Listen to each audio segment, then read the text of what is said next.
জনাব নাসিরউদ্দিন পাটোয়ারী আপনার কাছে যেটার জন্য আসতে চাই সেটা হচ্ছে যে আপনি খুব সংক্ষেপে একটু বলবেন, কারণ আমরা কাজল ভাইয়ের কাছে জাস্ট একটা ওইটা নিয়েই যাবো, যেহেতু এখন এনটি আওয়ামী লীগ প্ল্যাটফর্মটা নাই। এনটি আওয়ামী লীগের চেতনা আসলে, আমি এটা চেতনাও শব্দটা বলতে চাই না, এনটি আওয়ামী লীগের যে দর্শন বা চিন্তা বা নীতি সেটা সবাই ধারণ করতেছে, সেজন্য বিএনপি ভয় পেতেছে তার ভোটগুলি ভাগ হয়ে যেতে পারে। এটা নিয়ে আসলে বিএনপি কি মনে করে?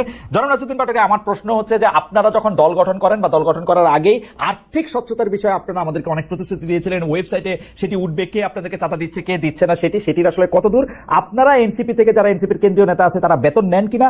যদি বেতন না নেন তাহলে আপনাদের চলে কিভাবে, আপনারা কিভাবে আপনাদের পেশাগত মানে জীবন কিভাবে নির্বাহ করেন? জনাব নাসিরউদ্দিন পাটোয়ারী, আর্থিক স্বচ্ছতা। অনেকগুলো ভালো কোশ্চেন আপনি করেছেন, যেগুলো নিয়ে পিপলের মধ্যে একটা কনফিউশন রয়েছে। তো আমি প্রথমে যেটা, যে বাংলাদেশে এনটি আওয়ামী লীগ নামে যে, এটা আপনার কাছে প্রশ্ন না, এটা কাজল ভাইয়ের কাছে প্রশ্ন না, এটা আমাকে 30 সেকেন্ড বলতে দিতে হবে। জি জি, সেটা হলো নাই বলতো বিএনপির ভোট ব্যাংকটা এখানে কমে গেছে। হ্যাঁ, আরেকটা জিনিস হলো, বাংলাদেশে কি এখন জিয়াউর রহমান খাল যে খালগুলো কাটছে এগুলো কি আছে? 2001 থেকে 6 পর্যন্ত যে দুর্নীতি করছে, খাল নাই, বিল নাই, ভারতীয় ধানের বীজ, বাংলাদেশে কোনো বীজ নাই, অথচ হলো প্রতীক হলো ধান, কি দিয়ে ভোট পাবে? এই জন্যই আমি বলি আরেকদিন টকশো করবো না জনাব পাটোয়ারী, আরেকদিন টকশো করবো না, আরেকটা দিন করবো না। আপনি শুধু এনসিপির, বাংলাদেশে বিএনপির হলো সমর্থক। আমি যেটা স্টাডি করলাম, 75 থেকে পরবর্তী জিয়াউর রহমান দল গঠন করলেন, খালেদা জিয়া আসলেন, 90-এ ওনারা গণঅভ্যুত্থানের নেতৃত্ব দিয়েছিলেন 1 থেকে 6 পর্যন্ত। 25-30-এর উপরে ওনাদের ভোট নাই। 25-30 হলে তো 90টা আসনে হয়। আমি যেটা বললাম, এটাকে কাজল ভাই ল কোশ্চেন এতটুকু বুঝতে পারেন না নাকি? এটাও আমার থেকে বুঝতে হবে আপনার। তারপরে আসি যে আমি বলেছি 300টা আসনের কথা। দেখেন খালিদ ভাই, একটা জিনিস বুঝেন, আমরা যখন রাজনৈতিক দলের প্রার্থী দিব, আমরা তো 300 আসনেই দিব। এখন আমি বললাম 150টা, ওই ছোট দল তোকে 2টা দিব, ওকে তোকে 3টা দিব, তা আমি তো 300 আসনে জেতার জন্যই প্রার্থী দিব। এটা কেমন রাজনৈতিক দল? আপনি 300 আসনে জেতার জন্য প্রার্থী দিতেছেন না, একটা লোকের ডানি দাঁড় করাই দিচ্ছেন, ওরে দিয়ে ওরে জিতাবেন। এই সংস্কৃতি থেকে ভাই আপনাদের একটু বের হতে হবে ভাই, এগুলা অতীত সংস্কৃতি। সেজন্য এখন আমি বললাম সেটা একদম অ্যাবসলিউটলি, আপনি যদি আমরা 1 ঘন্টার বেশি 200 আসন জিততে হবে, আমি বললাম যে আমাদের 200 আসন জিততে হবে। 200 আসন বাকি 100 জনের ভিতরে থাকবে ভাই, কে না কে জিতবে। ওই 200 জনের মধ্যে কি আমার নামটা? এটা হয় কি জনাব পাটোয়ারী, আমি একটু আপনাকে বলি, আমরা দেখেছি কি রাজনৈতিক দলগুলি জানে যে কোথায় তাদের কতটুকু স্ট্রেংথ, সেই অপটিমাম স্ট্রেংথকে ধরে তারা একটা ম্যাপ প্রণয়ন করে। যেমন আওয়ামী লীগ জানে যদি আওয়ামী লীগ নির্বাচন করে গোপালগঞ্জে তারা সব আসনে জিতবে, তেমনি বিএনপি জানে তার স্ট্রেংথ আছে বগুড়ায় সব আসনে জিতবে। আমি খুব জেনারেলাইজ কথা বললাম। এরকম ভাবে কোন কোন আসন তাদের একেবারে সবুজ, কোনটা একটু গ্রে, কোনটা লাল, সেরকম ভাবে তারা করে। সেই জন্য প্র্যাকটিক্যালি বিএনপি ভোটের আগে, 2001 সালের ভোটের আগে, সেইটার ব্যাপারটা আমি পুরোপুরি দেখেছিলাম বলে আমি জানি। তারা নির্বাচন হওয়ার আগেই তারা জানতো যে নিরপেক্ষ নির্বাচন হলে তারা কতটা আসনে তারা নিশ্চিত জয়লাভ করবে। মাঠের তো আছে, সেরকম ভাবে সেটা বলে আর কি। ঠিক আছে, আমরা আরেকদিন কথা বলবো না জনাব পাটোয়ারী, আরেকদিন কথা। এরকম বিএনপি এই ডেটা ভিত্তিক ভোটের ম্যাপিংটা স্মার্টলি আসলে আওয়ামী লীগেরা আগে শুরু করেছে, মানে ডিজিটাল বাংলাদেশ ডিজিটাল হওয়ার আগে শুরু করেছে, যেটাকে হাওয়া ভবন কেন্দ্রিক, যেটা 2001 সালে বলা হয়, সেই ডিজিটাল ম্যাপিংটা সেটা এখানে জানি খালিদ ভাই, এগুলো জানি কোন এজেন্সির মাধ্যমে করছে, এগুলো আমরা জানি। এখন তারা ওই এজেন্সিগুলোকে হায়ার করতেছে, তাও আমরা জানি। ফ্যান্টাস্টিক। আপনি যদি আপনাদের দলের কথা, এখন হলো যে ভারতীয় যে বিজেপি যেটা বলেছিল, জনসংখ্যা যখন ছিল অথবা জনদলটা যখন ছিল, জনদল কয়টা আসনে চিন্তা করেছিল, এবং 1990 সালের আগে বিএনপির কি অবস্থা, প্রার্থী খুঁজে পাওয়া যায়। তাদের একটা স্বপ্ন ছিল, জিয়াউর রহমান স্বপ্নটা দেখিয়েছিল। আমি খালেদা দিয়ে খুবই রেসপেক্ট করি, আমি ওনার সাথে পার্সোনালি দেখা করেছিলাম। আমার স্বপ্ন ছিল যে ওনার সাথে কিছু জিনিস আমি শেয়ার করবো, জিজ্ঞেস করবো। নাসিরউদ্দিন পাটোয়ারী, আপনি বিএনপি থেকে এনসিপিতে আসেন। বিএনপি থাক, বিএনপি নিয়ে আরেকদিন কথা বলবো। সত্যি আপনি এনসিপিতে আসেন, এনসিপি তো আপনাদের না, এটা তো এই যে রুহুল কুদ্দুস ভাই, এই যে একটা মানে ওনার মতন সিনিয়র লয়ার, আমাকে আজকে একজন বলছে যে ওনাকে সম্মান দেওয়ার জন্য, কারণ উনি নাকি সামনে হলো লয়ার সেক্টর নিয়ন্ত্রণ করবে, পরে নাকি মামলা টামলা খেলে উনি আমার আরো বেশি করে ঢুকায় রাখবে। আর কি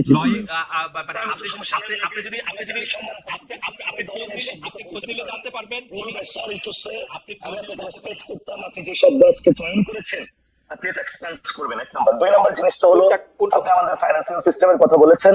এই যে বালখিল্য যে একটা শব্দ ব্যবহার করেছে উনি, এবং এটা উনি সিনিয়র লয়ার হিসেবে, লার্নার পার্সন হিসেবে উনি লন্ডন থেকে এডুকেটেড হয়েছে, এবং সেখানে যথেষ্ট আমার মনে হয় যে শব্দটা এক্সপ্যান্ড করা উচিত। 1 নাম্বার। 2 নাম্বার জিনিস, জি আর্থিক খাত, ফাইন্যান্সিয়াল কোশ্চেন।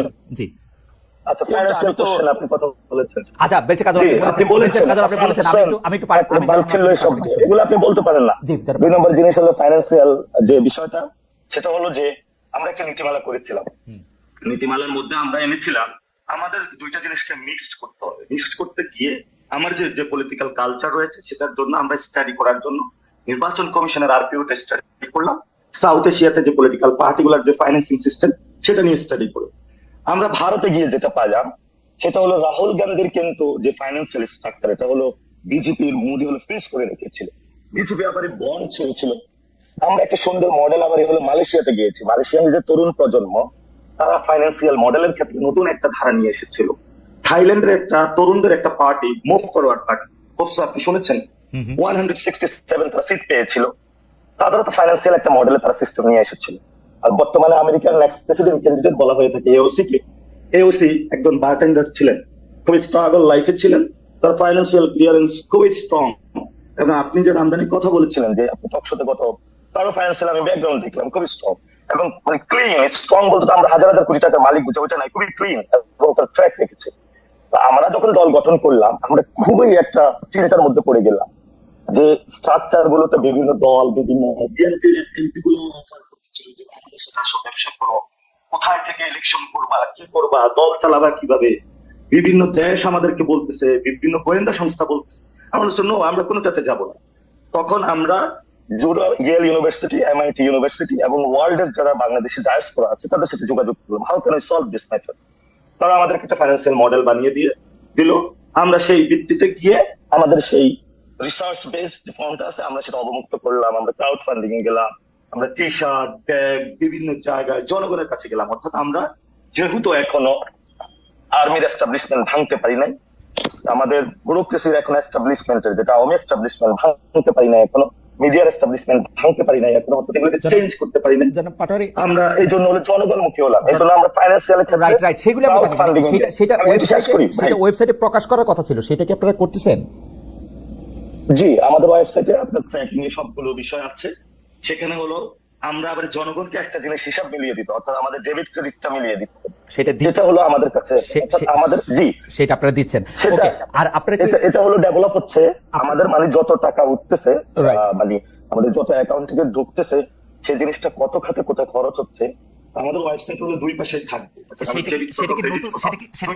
সেটা কি নতুন টাকা নাকি আপনারা রূপায়ণে যে বিল্ডিং আছেন সেটার ভাড়ার টাকা, আপনারা যে ইফতার পার্টি করছেন সেটার টাকা? ভাই আপনি যে এক একটা কথার মধ্যে এলিগেশন দিয়ে থাকেন, আমরা সেগুলিও কি আপনারা দিবেন কিনা ভাই? সেগুলো আপনারা দিবেন কিনা, ওয়েবসাইটে থাকবে কিনা যে আপনারা ভাড়া টাকাটা দিয়ে দেন? রূপায়ণ টাওয়ার, এখন রূপায়ণ টাওয়ার বললে পিপলের একটা পারসেপশন সৃষ্টি হয়। অনেক রিকশাওয়ালা আপনারা যেভাবে প্রতিক্রিয়া জানান সেই কারণে পারসেপশন সৃষ্টি হয়। পাটোয়ারি যেভাবে প্রতিক্রিয়া জানান এটা যদি খুব স্বাভাবিকভাবে নিতেন যে হ্যাঁ বাড়ি ভাড়ার টাকা যেখান থেকে দিই সেটা দিব, কিন্তু এটা হচ্ছে কি আপনারা একদম ছেদ করে ওঠেন। এই আওয়ামী লীগের লোকদের এরকম ছেদ করে উঠতে দেখতাম, যাই জিজ্ঞেস করতাম আপনি গাড়ি পাইলেন কই, আপনি গাড়ি পাইলেন কই, ছেদ করে উঠলো। ছেদ করে উঠেন না, বাড়িটা তো ভাড়া নিছেন, বাড়িটা তো ভাড়া নিছেন, ভাড়ার টাকাটা প্রকাশ করবেন কিনা? রেটরিক নেবেন না, এটা হলো আপনার প্রতি রিকোয়েস্ট। আচ্ছা, রেটরিক না, বাড়ি ভাড়ার টাকাটা দিবেন, যে এখানে পার্টি অফিস আছে সেখানে টাকাটা দিবেন আপনারা, মানে প্রকাশ করবেন? জি, আমরা ভাড়া দিচ্ছি, সেটা প্রকাশ করবেন কিনা? আপনারা বলছেন যে আপনাদের আর্থিক সকল স্টেটমেন্ট সবার সামনে উন্মুক্ত থাকবে, সেটা থাকবে? জি, আমরা প্রকাশ করব। কবে থেকে থাকবে? আমরা প্রকাশ করব। আমরা ফাইন্যান্সিয়াল এখানে যে বিষয়টা হয়েছে, যিনি এই আমরা যে জায়গায় আমাদের অফিসটা আছে, যিনি ওইটার মালিক উনিও বিএনপির সাথে সংশ্লিষ্ট, খুবই ভদ্রজন পার্সন, মানে পচা বিএনপি না, ভালো বিএনপি। উনি বলছেন আমার পরিচয় ওইভাবে পাবলিশ করিও না, মানে ওনার পরিচয়টা তো আমার গোপন রাখতে হবে। উনি যেহেতু আমাদের কাছে রিকোয়েস্ট করছেন তাকে আমরা পারমানেন্ট করতে চাই, এই তারিখের মধ্যে আপনারা এটা জনগণের কাছে প্রকাশ করবেন। আমার কোনো উৎসাহ নেই, আমরা আগামী 1-2 সপ্তাহের মধ্যে আমাদের চ্যাটটি ফাইন্যান্সিয়াল জিনিস এখন পর্যন্ত আপনাদের আয় ব্যয়ের হিসাবটা আপনারা জনগণের কাছে প্রকাশ করবেন, তাই তো? জি, আমরা এটা পাবলিশ করে দিই। আচ্ছা, আপনারা কি কোনো বেতন নিতেছেন কেন্দ্রীয় নেতারা? এই আমাদের এখানে একটি কথা এসেছিল যে মানে জামায়াত ইসলামীর বাংলাদেশের যে মডেলটা, এটাতে হলো মানে তাদের একটা বরাদ্দ থাকে, আবার বিএনপির এটা হলো বুর্জোয়া পলিটিক্স এর ক্ষেত্রে হলো পার্সন টু পার্সন এই জিনিসটা মেনটেন করে, আর বড় ভাইকে হলো বিভিন্ন জায়গা থেকে চাঁদা করে দেয়। তো সেই জন্য আমরা চিন্তা করছি যে আমরা আইডিয়া কেন্দ্রিক রাজনীতি করবো, এখানে কোনো ভাইয়ের রাজনীতি করবো না, কোনো প্রবাসী ব্যক্তির রাজনীতি করবো। সেই জায়গা থেকে আমরা বলেছিলাম এই ধরনের কোনো ফেলোশিপ প্রোগ্রাম চালু করা যায় কিনা। সেখানে আমাদের একটা প্রপোজিশন এসেছিল যেটা বিভিন্ন কান্ট্রিতে আছে, তো আমরা আবার সেটার ক্ষেত্রে আরো একটা কনসিডারেশন নিচ্ছি। যদি ফেলোশিপ দিয়েই থাকি অনেকে আবার এটার উপরে ডিপেন্ডেন্ট হয়ে পড়বে, অনেক লোক হার্ট থেকে তো রাজনীতি করতে চায়, মানুষের ভরসা থেকে তো ওই জায়গাটা করবে না। How can I solve this? এটার জন্য আমরা আরেকটা রিসার্চ আমাদের ঢুকতে হচ্ছে। Okay. Will solve this every matter. যতগুলো কোশ্চেন আসছে ভাই, যতগুলো দিবেন আমরা সব ডিল করে সামনে যাব Okay. ইনশাআল্লাহ। সে জায়গাটা ভরসা রাখি। আপনাকে অনেক অনেক ধন্যবাদ। আমাদের একজন দর্শক প্রশ্ন করেছেন, আপনি বিএনপির কোন নেতাকে, প্রধান নেতাকে তার আয়ের উৎস আপনার মানে আমাকে বলেছেন যে খালেদ মহিউদ্দিন আপনার বাবাও জিজ্ঞেস করতে পারবে না কখনো। আমার বাবা আসলে জিজ্ঞেস করতে পারবে না, তিনি মারা গেছেন 1989 সালে, তার পক্ষে জিজ্ঞেস করা সম্ভব না। কিন্তু আমি প্রত্যেকটা অনুষ্ঠানেই সেটি জিজ্ঞেস করি। আপনাদের যদি সময় সুযোগ হয় আপনারা এটি দেখে নেবেন। জুলাই মাসের অন্তত 4টে অনুষ্ঠান আমি করেছি যেগুলি ইউটিউবে আছে, সে সময়ের সেই মানে গত বছর জুলাই মাসে, সেগুলো আপনারা নিশ্চয়ই দেখে নিতে পারেন। অনেকেই প্রশ্ন করেছেন। এখন আমি প্রশ্ন করতে চাই, যারা পেরিসার রুল কুতুস কাজল, যে প্রশ্নটা আমি করে রেখেছিলাম যে যেহেতু এখন এন্টি ইন্ডিয়ান জায়গাটা স্ট্রংলি ভাগ হয়ে গেছে, সেজন্য বিএনপির ভোট কমবে কিনা, এক। দুই হচ্ছে যে বিএনপি এনসিপি কে তো এটা বলতে হয়েছে যে তারা তাদের সকল আয় ব্যয়ের উৎস পাবলিকলি এটা প্রকাশ করবে, বিএনপি এটা প্রকাশ করবে কিনা। এক নাম্বার কথা, আমি বিএনপির ওয়েবসাইটে প্রতিদিন যাই, আমি এরকম কোনো কিছু লক্ষণ দেখি না। এবং বিএনপির শীর্ষ নেতারা কিভাবে জীবন নির্বাহ করেন, আমি যেমন গত প্রধানমন্ত্রীর মন্ত্রী পরিষদকে প্রায় জিজ্ঞেস করতাম যে তারা মানে ফার্স্ট ফ্যামিলি অর্থাৎ শেখ হাসিনা এবং তার ছেলেমেয়েরা কোনো ধরনের ব্যবসা বাণিজ্যের সাথে যুক্ত কিনা, তাদের আয়ের উৎস কি, তেমন ভাবে আপনাদেরও জিজ্ঞেস করতে চাই যে আসলে মানে জনাব তারেক রহমানের আয়ের উৎস আসলে কি। আপনি বাংলাদেশের সবচেয়ে, আমার ধারণা এখন সবচেয়ে বেশি আয় যারা করেন সেই আইনজীবীদের একজন, আপনি জানেন যে আয় এবং ব্যয় কাকে বলে, এটা কিরকম ঘটনাটা, এটা যদি বলেন আমাদেরকে। আপনি যেমনটি বললেন বিএনপির একজন প্রতিনিধি হিসেবে আমি তো বিএনপির কেন্দ্রীয় কমিটির সদস্য, আমাকে জিজ্ঞেস করেন। আমার একমাত্র পেশা আইন পেশা। আপনারা জিজ্ঞেস এবং আমি আইন পেশার মাধ্যমে- জিজ্ঞেস করতে আপনি তারেক রহমানের কথা বলেন। না, আপনি কি করেন এটা আমি জানি। শোনেন, আমার দলের নেতা তাকে এই প্রশ্নটা আপনি করবেন। আমার মনে হয় বাংলাদেশে তাকে তো আমি পাই না, তৈরি হয়েছে। তাকে তো আমি পাই না আমি- আজকে না, কিন্তু আমি খালেদ- আপনার মাধ্যমে আপনি বলে রাখি, তাকে আমি পাই না আজকে না, কিন্তু তিনি যখন টিভিতে নিষিদ্ধ, কেউ তাকে টিভিতে দেখায় না, সেই গত 5 বছর 6 বছর 7 বছর ধরে আমি তার একটা ইন্টারভিউ জন্য আপনাকেও আমি বহুবার বলছি, ইউ নো দ্যাট। এবং আমি আপনাকে বলি, সুতরাং আমার দলের নেতা তার নিশ্চয়ই তিনি বৈধ উৎস এবং আছেন, এবং এই প্রশ্নটি তাকে করবেন। এ ব্যাপারে আমি এতটুকু বলতে পারি, আমাদের নেতা এবং তিনি তার পরিবারের সদস্য এবং তাদের আমাদেরকে একজন বিএনপি নেতা বলেছেন যে ডক্টর জুবাইদা রহমান এবং ব্যারিস্টার জাইমা রহমান তারা যেহেতু আয় করেন, সুতরাং তারেক রহমান সাহেবকে রাজনীতির দিকে মনোযোগ দিলেও চলে। আমি তো এতটুকুই বললাম যে তাদের পরিবারের অন্যান্য সদস্য কর্মক্ষম, উপার্জনক্ষম মানুষ আছে। এর বাইরে আমাদের মনে হয় বিষয়টি তাকে জিজ্ঞেস করেন। আপনি যে কথাটি বলছিলেন সে কথাটি নাসিরউদ্দিন পাটোয়ারির যে সমস্ত কথাগুলো, সেগুলো মোর অন থিওরি। আমি নিজের থিওরিতে অত তার চেয়ে বড় কথা হচ্ছে বাংলাদেশের আর্থসামাজিক অবস্থা বিবেচনা করে আমি একটা মন্তব্য করার চেষ্টা করি। যেমনটি আপনি বলেছেন, এটা বাস্তব কথা, যে আমি সে কথা বলছিলাম যে আওয়ামী লীগ বিরোধী যে শিবির, সেই শিবিরের নেতৃত্ব দিত বিএনপি।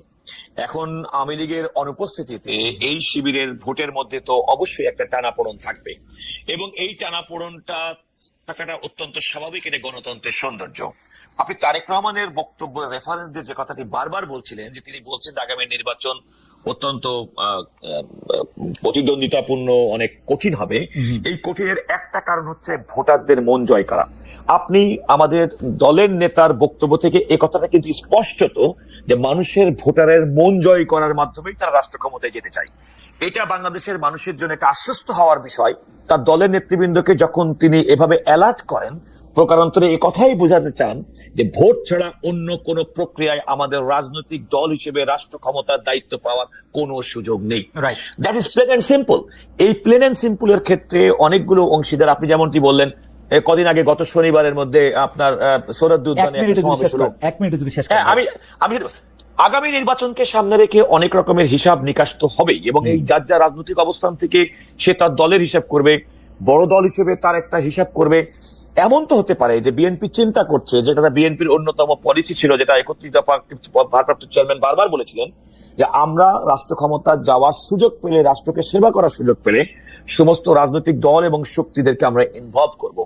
বিএনপি কিন্তু প্রথম দিকে বিএনপি কিন্তু জাতীয় সরকার করার কথা সুস্পষ্ট ভাবে বলেছে।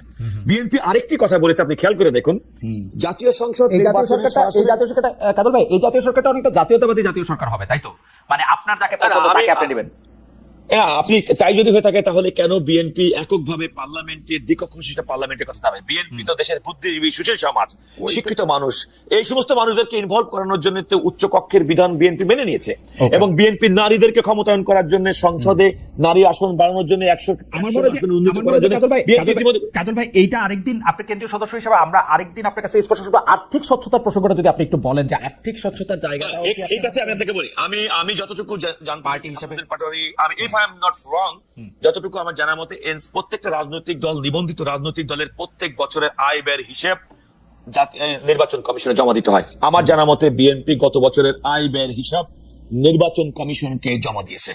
আমার মনে হয় নির্বাচন কমিশনকে যদি আপনি প্রশ্ন করেন তারা কেন এই আয়ের ব্যয়ের হিসাবটা মানে উপস্থাপন করে নাই, তাহলে মানে তারাই সবচেয়ে ভালো উত্তর দিতে পারবে। প্রত্যেকটি রাজনৈতিক নিবন্ধিত দলের আইনগতভাবে তাদের প্রত্যেক বছরের আয় ব্যয়ের হিসেব দিতে হয়, সেটা বিএনপি আমি সেই আয় ব্যয়ের হিসাব মোরলেস 98 সাল থেকে আমি পরীক্ষা করতেছি। সেই আয় ব্যয়ের হিসাবটা যতটুকু বাংলাদেশের নির্বাচন কমিশনের আরপি অনুসারে যতটুকু দিতে হয় ততটুকু এটা পরিষ্কার না। যেমন আমি এখনো জানি না ওই এত হিসাব করার পর যে আসলে বিএনপি নেতারা কি করেন আমি বুঝি না। কিন্তু একটা ব্যবসা লিখে রাখেন কেন বিএনপির নেতা, আমি পেশাজীবী আইনজীবী, আমরা আইন পেশা করি, যিনি ডক্টর তিনি ডাক্তার ব্যবসা করেন, যিনি ব্যবসায়ী তিনি ব্যবসা বেগম জিয়া, বিশ্ববিদ্যালয়ের বেগম বেগম খালেদা জিয়া নিজে প্রধানমন্ত্রী ছিলেন, তিনি বেতন পেয়েছেন, ভাতা পেয়েছেন, তিনি বিরোধী দলের নেত্রী ছিলেন, বেতন পেয়েছেন, ভাতা পেয়েছেন। কত 17 বছর বেগম খালেদা জিয়া গত 17 বছরে তার রাজনৈতিক দলের নেতা কর্মী সমর্থক, তার নিজের আয়, তার কি সন্তান আছে, সমস্ত কিছু আছে। বেগম খালেদা জিয়ার আয় অ্যাবসলিউটলি